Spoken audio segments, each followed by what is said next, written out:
We've had this conversation a few times, but now that the schedule is out, I really want to dive into it. Just how difficult is the Panthers' 2026 schedule? We'll talk about it right here on Locked On Panthers.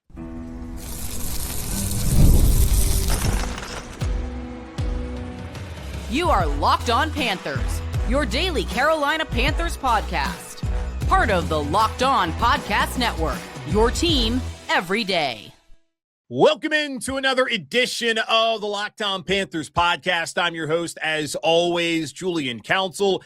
And at long last, the 2026 NFL schedule dates have finally been released. As you know, if you listen to the end of yesterday's, earlier today's episode, I am not doing this live. Yes, I'm putting this out there right after the dates were announced tonight on Thursday evening. I didn't want to leave y'all hanging. So I don't feel like I really need to even be live because we knew who they were playing. And the conversation we're going to have today is about the difficulty of this schedule. Now, I'll come back on Monday, do a bonus episode for you. I have Damian Parsons lined up for the full show, but I'll do a bonus episode on Monday, giving y'all my real reactions to where the games land on the schedule. But either way, it's going to be a difficult schedule for the Panthers in 2026. Just the question is, how difficult is it really? Now, maybe you've seen, but Vegas, not big believers in the Panthers this upcoming season. We'll talk about them a little bit later on the show. We'll get into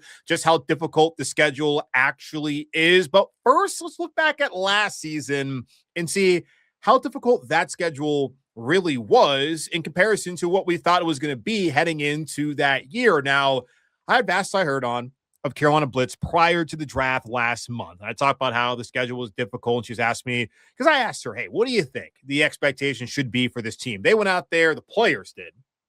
Not me. You probably did, but not all of us. They vocalized that the new standard in Carolina has been set to be a playoff team. And we looked and we saw what Dan, what Dave, what Brant did this offseason, really Dan, by going out there and signing Jaelan Phillips and signing Devin Lloyd. In the draft class they brought in a couple of weeks ago, they very clearly believe that their window was open. Now, they were also asked just about where they're at. And they said, Brant Tillis did say, the EVP of football operations here in Carolina, who handles salary cap and contract, said he believes that they're somewhere in between building and contending, which I agree with. So what exactly does that mean record-wise, though? Because that's what we want to know. You think 8-9 feels good again this season? 9-8, 10-7, where you got to be? You certainly can't drop off. So where are they going to go this upcoming season? The schedule will be a large piece of how many games Panthers can win. But looking back at last year, I think is where we need to start with this conversation, because last year's schedule was a lot tougher than a lot of us thought this time a season ago. Now, looking at this year's schedule, the Panthers have the 10th ranked strength of schedule heading into the NFL this season, and that's based off of the opponents' combined winning percentage from a year ago. The Panthers' opponents this year combined to win 52% of their games a season ago. Last season, when the schedule came out, the Panthers had the 28th ranked strength of schedule because their opponents combined to win 45% of their games the previous season. So 45%, 52%, it's a pretty sizable difference there when looking at strength of schedules going from 28th, bottom 5 in the league, to top 10 now in the league as far as strength of schedule based off of that metric heading into the season. The Panthers had the Bills, the Rams, the Packers, the Bucks on their schedule, and Bucks twice, who are all playoff teams in 2024. The Panthers' opponents, though, in 2025 ended up having a combined win percentage of 52% at exactly 5-2-2, which is better than what they have currently projected at 5-2-1, or at least what they had last year as far as the way they're ranking the strength of schedule right now. So the Panthers turned out to have the 10th toughest strength of schedule based off of opponents' combined win percentage just a year ago, and they went 8-9 and made the playoffs. So based off of that, and looking at right now, top 10 strength of schedule, that how it really turned out last year, and now projected based off of just a 1% of their opponents a season ago combined to be top 10 this year. So at the very least, you would expect 8-9 again, right? They already play a top 10 schedule. Now the schedule was thought to be bottom 5, or ended up being top 10. Schedule's projected to be top 10 this year. Will it actually be top 10? Will it be bottom 5? Will it be easier than what we think it will be? I'm not so sure, but the Panthers, again, their opponents ended up combining for a 522 win percentage a season ago with Jacksonville, New England, Buffalo, Green Bay, San Francisco, Los Angeles, and Seattle all making the playoffs. That's 1, 2, 3, 4, 5, 6, 7 teams they played that were playoff teams compared to the projected 4 that were on the roster. The Bills still made it. The Rams still made it. The Packers still made it. The Bucs did not make it because Carolina did. But Jacksonville, they weren't supposed to be a playoff team, and they ended up being one. San Francisco, you could see it happening, and that happened. Seattle, did anyone think they were going to win the Super Bowl? Certainly not. So it was a much more difficult schedule than initially thought back this time last year in 2025. And you look at the teams that had top 10 schedules just based off of their opponents' combined win percentage from the season ahead, which is the way we're doing this. The Rams, the Texans, and the Panthers were the only 3 that actually made the playoffs this season. And that's actually, not based off of their combined win percentage the year prior, but the actual combined win percentage their opponents had this past season in 2025. So the Rams, Texans, Panthers, all 3 of them made the playoffs. The Rams, of course, beating Carolina, then losing the NFC title game against Seattle. The Texans losing in the wild card round, I think. Maybe divisional round because they won a game. And then Carolina losing in the wild card round at home. Now, as we see, basing strength of schedule off of your opponent's win percentage the year before is extremely flawed. We were told the Panthers had the 5th easiest strength of schedule. They turned out to have the 10th hardest based off of what actually happened last season, based off of the opponents that they actually played that season's combined win percentage. Looking back at a year ago to the upcoming season, flawed. Looking at how the results actually played out, that is not flawed. In Sharp Football, they bring this up when basing off how they look at strength of schedule in the NFL. So a little blurb from what they had wrote. Basing strength of schedule on last year's records is lazy, inaccurate, and inefficient. NFL teams often undergo significant changes between seasons, including roster adjustments, coaching staff changes, and player development. Additionally, the NFL's 17-game season is a small sample size. Outcomes can be heavily influenced by luck, such as fumble recoveries or tip passes. It's an oblong figure shape thing. Oblong. That's what the football is. So you have no idea where it's going to bounce. So that is real luck. And statistical analysis supports this, that it's not the best way to look at it. They say from 2010 to 2018, only 5.7% of teams' actual strength of schedule was explained by opponents' prior year record. 5.7%, y'all. That's not reliable. And this correlation dropped to just 3.9% in more recent years. So we should not be looking at strength of schedule for this upcoming season based at all off of what the opponents did last year. Strength of schedule calculations based on prior season records do not effectively predict future team success, because if you based off of last season and thinking, okay, Carolina, they're on your schedule, they went 5-12 the year prior. They're not going to be any good. The Panthers went 8-9. They made the playoffs. So clearly playing Carolina, ask Green Bay, ask Los Angeles, a lot more difficult than they would have told you last May when the schedule came out. For instance, one last thing for them, regression analysis showed that only 0.028% of a team's wins could be explained by the traditional strength of schedule metric, with a p-value of 0.79, real nerd stuff here, guys, indicating no statistically significant relationship between your opponent's record the season prior and you playing them after the offseason of all these changes, coaching changes, player changes, player development, all the things that matter and are tangible and that lead to different outcomes. So they say finally this underscores the inadequacy. There we go. This underscores the inadequacy of using past records to forecast future outcomes. In short, traditional strength of schedule doesn't predict anything related to future success. So with that being said, how hard is the Panthers schedule really in 2026? We'll talk about that here in just a moment on Locked On Panthers. The NBA playoffs are here, and every possession matters. If you're looking to get even closer to the action, FanDuel has a great offer to get you started. Right now, new customers can bet $5 and get $150 in bonus bets if your first bet wins. That's right. Turn $5 into $150 in bonus bets just for getting started. I like using FanDuel during the playoffs because everything I need is right there in one place. You can check stats, trends, and matchups before making your picks, which makes the whole experience feel a lot more informed. Whether you're looking at player props or just following your favorite stars stars. It adds another level of excitement to every game. It's a really easy app to navigate, and it makes playoff basketball even more engaging from start to finish. Head to FanDuel.com to get started. FanDuel, play your game.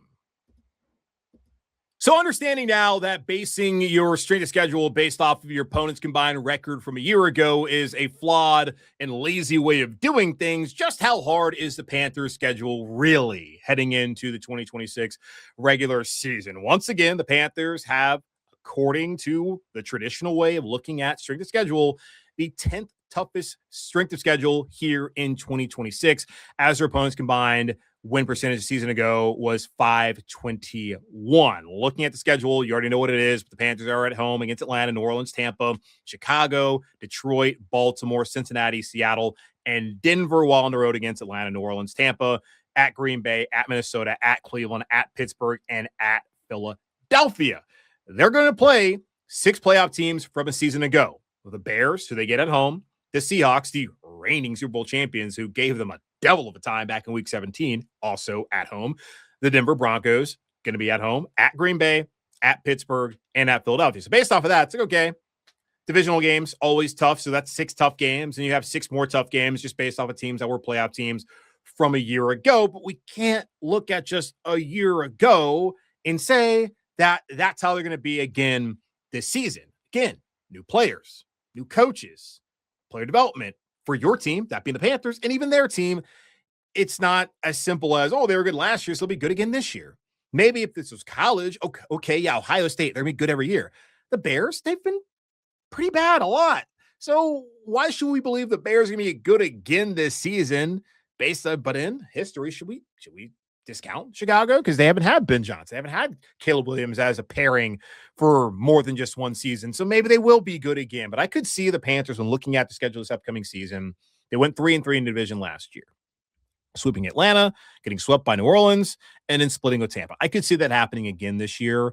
The Falcons, they have some studs offensively. They still have Bijan Robinson. They have Drake London, Kyle Pitts. He's back. Offensive line-wise, pretty solid. We'll do, hopefully, an NFC South vibe check here, I think, next week on the show. So we'll get Aaron Freeman from Locked On Falcons, Ross Jackson from Locked On Saints, and James Yarko from Locked On Bucks to give us their thoughts of how their offseason have gone so far and how they're feeling about their upcoming season. Spoiler, Yarko is going to say the Bucks are going to win the NFC South, as he says every single year. So we may not gain too much from that. Love you, James. No hard feelings. But yeah, I could see them going 3-3 again, because I think the Saints, they added some pretty key weapons. Chris Olave is still here, but getting Jordan Tyson, like, that's big for them. Offensive line-wise, I think they've gotten better. Shuck was, to me, like, yeah, the Panthers, hey, they're back, baby. But second half of the season in the NFC South, Tampa's falling apart. Carolina's winning division. New Orleans, oh, crap. Looks like they have a quarterback. We didn't think that was going to be the case. We thought they were going to be looking for a quarterback in this draft, which would have been bad news for them. And Shuck, at least through 8 games so far, appears to be pretty solid. So that is concerning. So 3-3, I think that could be realistic looking at it right now. Now, they could obviously, like, Atlanta is the one where you're going to look at, you got to sweep the Falcons. And you could see splitting against New Orleans. You could see splitting against Tampa, get to 4-2. So 3-3 at the like, that's the worst you can do in the division this year. You cannot be 2-4. So 3-3, 4-2. Anything better than that, obviously you're happy about it. I could see them going right back to where they were and it feeling a lot more justified. You going last year, no reason, even coming out that Green Bay win, they should have lost New Orleans. No reason they should have lost on the road against the Saints. They had to take advantage of those situations and they didn't do it. So I think 3-3 should be what we're looking at. At least that's what I'm looking at right now. I can see it happening. The Bears, though, are a prime regression candidate, as 7 of their wins last year came when they were trailing in the final 2 minutes of the fourth quarter, including the playoffs. Is an NFL record, y'all. So 7 times their ass was right there in a position to lose. And they pulled a rabbit out of their hat, well, horseshoe out of their ass, really, and they found a way to win those games, including against the Packers, which was an awesome playoff win for them. It was after the Panthers game. Went to the local watering hole, was kind of just reflecting on the season and just where my career was at and all that. And I was sitting there as a Packers dude, losing his mind, watching them lose that game to the Bears. It was hilarious to watch. So yeah, the Bears, to me, feels even last year, too good to be true. They had a lot of interceptions. That is not a reliable defensive stat, as I hope you guys are now smart enough to know. So, yeah, they're going to take a step back, I think. Now, Ben Johnson, big brain Ben, maybe that's not the case. But Caleb, I could see him making some mistakes. So I think for Chicago, they're going to take a step back. And why not take a step back starting week 1 here in Charlotte, if that's how it played out? Again, the schedule's already out. I hoped they would play the Bears week 1. Hopefully that came true. But we'll see. We already know, rather. The Lions, they do feel like a clear bounce back team. They've invested on the offensive line. They're moving Panay to the left tackle. They drafted Blake Miller out of Clemson to be their right tackle. They were a team that just didn't really have a great play caller last year. They've hired a new one, Dan Campbell, still biting kneecaps. Hell of a coach. Like, I love Dan Campbell, and I really think that they're going to be a better team this season. And good thing to come to Carolina. Now, last time the Lions came here, they got their ass kicked, and the Panthers ran for more yards, had more yards than they have ever had in the history of this organization in a game. So we'll see. That's been a couple seasons, but that's one where, yeah, that'll be a tough game at home. Ravens, Bengals, that's going to really depend upon whether Lamar and Joe Burrow are healthy. Lamar missed some games last year. Ravens were in a bad spot. Joe Burrow missed some games last year. Last couple seasons, the Bengals were in a tough spot. If they get them early, like September, and they're both healthy, bad news. If they play them in October, November, December could be good news. Now, Joe's usually back by December, so you want to play the Bengals before then. So October, November, like that's how those games are going to go. They're both at home. There'll be a ton of Bengals fans in the stadium, probably a lot of Ravens fans, as well as a lot of them locally here. So that's going to come down to just how healthy Jackson and Burrow are when those games roll up on the schedule. And I guess, again, I'm saying that you guys already know the schedule. Sorry, I'm recording ahead of time, as I already told y'all before doing this. If you've hopped on late to the feed right now on YouTube, my apologies, because I'm sure he's chatting like, oh, Julian, we don't know the schedule. I don't know it when I was doing this. It's Wednesday, May 13, 4:43 when I'm doing this right now. Seattle, they lost a lot defensively. I think they'll be good again. And based off of some of the articles I read about regression candidates and who's going to take a step forward, no one thinks Seattle is going to be bad this upcoming season. Now, the Broncos are also like the Bears in terms of a prime regression candidate. Of their 14 regular season wins last year, Denver won an NFL record 12 in comebacks. Come on. They could have lost 12 more games last season. They came back 12 times to win. The previous record was their division rival, the Chiefs, back in 2024. And I was on Locked On NFL with Tony Wiggins on Mondays, like I am every single Monday. And I was saying throughout 2024, the Chiefs are getting away with it. They keep winning, but they're getting away with it. And they got away with it all the way until they got their butts beat in the Super Bowl. And Denver got away with it until they lost Bo Nix and then lost to the snow against New England. Maybe they win that game had there been no snow. I don't know. But what happened to the Chiefs?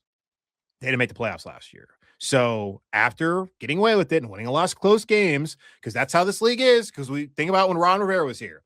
The years the Panthers won close games, they went to the playoffs. The years they didn't make the playoffs. The Chiefs won a lot in 2024. Didn't win enough last year. Their luck ran out. The Broncos won a lot last year. They will not win a lot this year. Their luck will run out, and hopefully it will be against Carolina. So I do think them being another team that, like Chicago, will fall back to earth and miss the playoffs this upcoming season. And the way this league is built, it's to swap out half the playoff field every single year. Chicago was out a year before. They were in. They're going back out. Denver's been in the last 2 years. Time to be escorted out, Denver. Sorry. Or you got to be a team that just barely makes it like they did the year before. Now, looking at some of the road games at Green Bay will obviously be difficult because the Packers, they're a good football team. Now, Carolina, a lot of these guys, of course, just went to Lambeau last November and won. So they're not going to be intimidated by what they're going to be up against as far as the environment. If anyone's intimidated by anything in the NFL, like it's just different, man. Like they're not walking into Tuscaloosa and they're not walking into Athens, Georgia, or the Horseshoe. They're walking into Lambeau Field.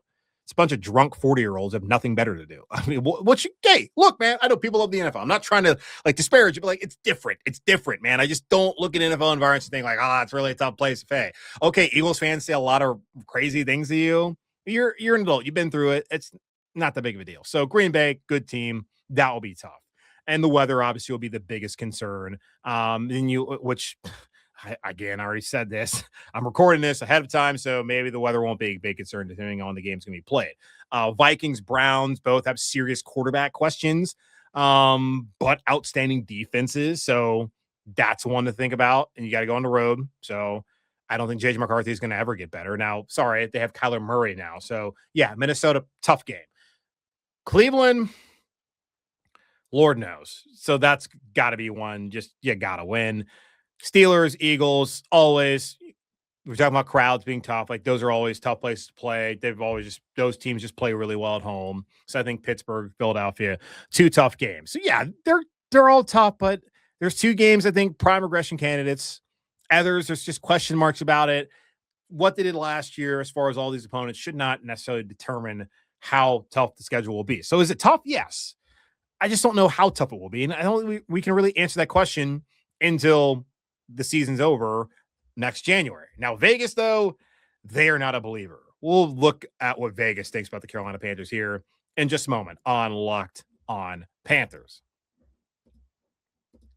If you've ever opened your bank account and thought, where did all my money go? You're not alone. Keeping track of subscriptions, spending, and bills can get overwhelming fast. That's where Rocket Money comes in, helping you take control of your finances all in one place. It tracks all your subscriptions in one spot and can help you cancel the ones you don't need. With just a few taps, it automatically categorizes your spending so you can actually see where your money is going, and you can set budgets, get alerts, and stay on top of upcoming bills. It just makes everything feel more organized and gives you a clear picture of your finances day to day. Rocket Money is a personal finance app that helps find and cancel unwanted subscriptions, monitors your spending, and helps lower your bills so you can grow your savings. Let Rocket Money help you reach your financial goals faster. Join at rocketmoney.com/lockedon. That's rocketmoney.com/lockedon.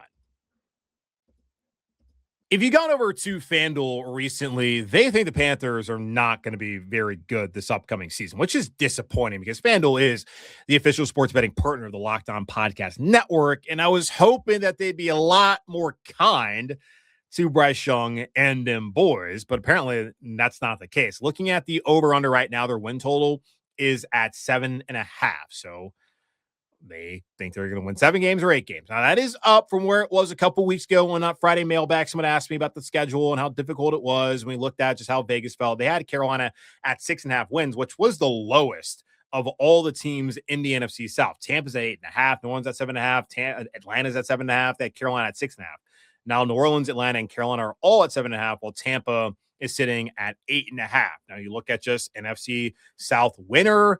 Tampa plus 185, New Orleans plus 290, Atlanta plus 300, Carolina plus 310. So the Panthers have the longest odds right now to win the division, and they are considered at least a team as far as Vegas over-under to have the lowest total based off a couple of weeks ago. Now they're both there. They're at 7.5 right now with New Orleans and Atlanta. That could change, of course. Now money's probably come in on Carolina and all that, or hasn't. That's gone the other way. That's probably led to that. I don't really know how it works. Now, as far as making the playoffs, Panthers are plus 225, while they are minus 275 to make it, the third longest odds in the NFC. So Vegas thinks it's not going to be a good team. Sharp Football, we talked about them earlier.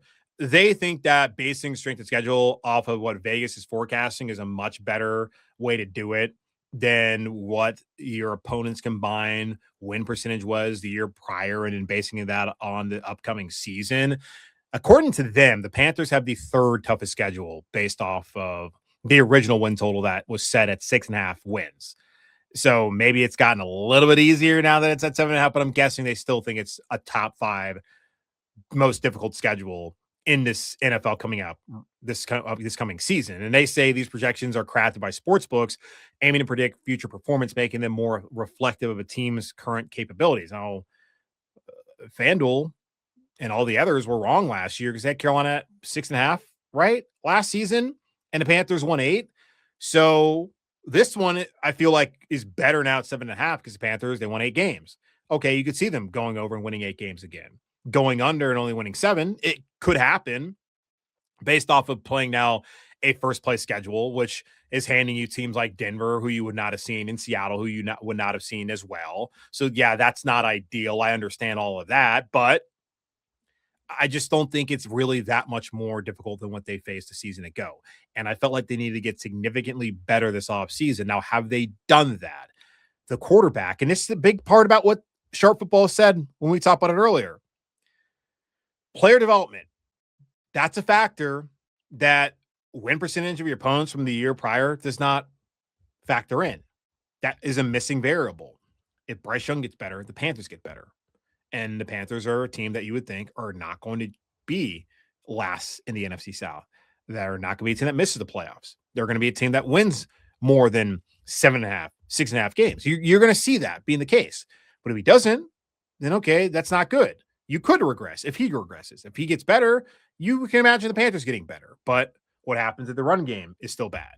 That's not good. What if T-Mac has a sophomore slump? Coker gets hurt again. Browser's not ready. XL still XL. That's not good. So there are a ton of things that could happen. I do think when looking at the roster, the quarterback is in a good spot. You have at least a backup in Kenny Pickett, who's got to be better when you had last year, and Andy Dalton. He started games before. So I feel better about that spot. I feel better about quarterback, the room as a whole right now. Running back, I have my questions. Chuba had a great season last year. Worst of his career. Trevor Etienne, I think there's potential there. We really haven't seen him. We really haven't seen Jonathan Brooks. But I think it made sense for them to bet on what they have in the room and see whether it can work out. Wide receiver, as long as Coker stays healthy and T-Mac keeps on keeping on, they can be all right. Tight end, I don't expect a lot of production, to be honest with you. But this should be better. How much better? I don't think going to be a ton better. Offensive line should be fine. Hopefully, as we talk about injuries, they kind of balance out every other season. 2023, a ton of offensive line injuries. 2024, none. 2025, a bunch. 2026, hopefully, will be none. And hopefully, they can just have a series of years where they're healthy there. But depth is important. I don't see a ton of depth there on the offensive line, so they must stay healthy this year. Defensive line, I think they're good there in the interior. Edge rushing wise, Jaelan Phillips coming in. That's great. There's a guy you actually have to account for, which should make everybody else better. But Scorton has to be better. Umani Allen has to be better. I just don't think that they all of a sudden, snap, have a better pass rush, like to the point where it's a discernible difference. They're in the top half of the NFL in pressure rate, sack percentage, because they brought in Jaelan Phillips. I don't think that just happens. Everyone else has to get better as well. They should be better at linebacker as long as they stay healthy. They have not been healthy the last 2 seasons, but now they have Devin Lloyd, have Trevor Wallace. Can you stay healthy? Corner, JC, Mike Jack, whatever voodoo's been going on, keep doing the same voodoo.